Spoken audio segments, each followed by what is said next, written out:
I stood up right after my sister Julia made that joke about my ex cheating on me because I didn't satisfy him. The whole room was still laughing. My face felt hot, but I kept my voice flat. Since you brought up cheating, let's talk about yours. Everyone went quiet for 2 seconds, then started laughing again. Mom shook her head. This is sad, even for you. Dad told me to sit down. I didn't. I just said it louder. Brendan is married. He has a wife and 2 kids. Those business trips? He goes home to them every time. Brendan turned white. Julia stared at me like I lost my mind. Then the doorbell rang. I walked over and opened it. There stood his wife with their 4-year-old boy and 6-year-old girl. The kids ran straight to Brendan yelling, "Daddy!" The wife looked at Julia with tears running down her face. 6 years, she said. We've been married 6 years. The room exploded. The kids started running around wild. They knocked the cake off the table. Frosting went everywhere. One kid pulled down a string of lights, and the whole thing crashed. Julia lost it first. She grabbed the little boy's arm and yanked him hard. "Look what you did, you little brat."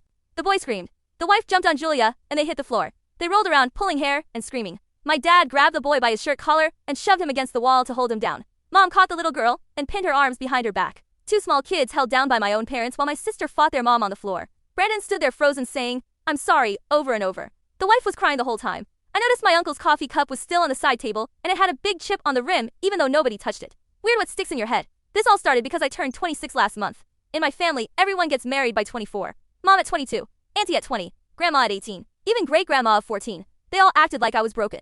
At the party, every time someone hugged Julia, they looked at me and smirked. "At least one of you made it," they said. I tried to stay in the corner, but Mom found me. She smiled fake and said, "This party is great. You could have won if you weren't so picky. There are dating apps now. Someone will be desperate enough." My aunt came over and handed me a brochure for egg freezing. "Do it before you expire," she said. Julia walked up with Brandon. She laughed and told me I should get married while I'm still young enough to have kids. Brendan grinned and said, "Don't worry. I have buddies who aren't choosy. We can find someone who will settle for you." I felt my stomach twist, but I stayed quiet. Then Julia hit me with the worst line. "Maybe if you actually satisfied your ex, he wouldn't have cheated. Some women know how to keep a man. Some just don't." Everyone laughed harder. I kept my face calm because I already knew the truth about Brandon. I saw him 3 days earlier at the grocery store on Maple Street. He had his arm around another woman. She was pushing a cart with 2 kids in it. The little boy called him daddy, and the girl kissed his cheek. He didn't see me, but I saw everything. I left shaking. For days I wondered what to do. Tell Julia and break her heart?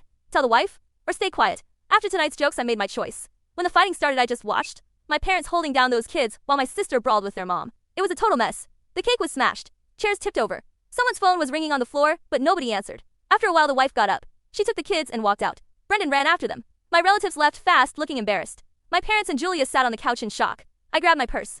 I looked at them and said, "Guess my eggs aren't the only thing that's rotten." Then I walked out the door. The night air felt good. I got in my car and drove away. For the first time, I didn't care what they thought. I blocked all their numbers that night. Next week, I started looking at apartments across town. I used the $6,200 I had saved for a fake wedding fund and put it down on my own place. Now it's quiet. I make my own rules. No more family pressure. No more jokes. Just me deciding what my life looks like.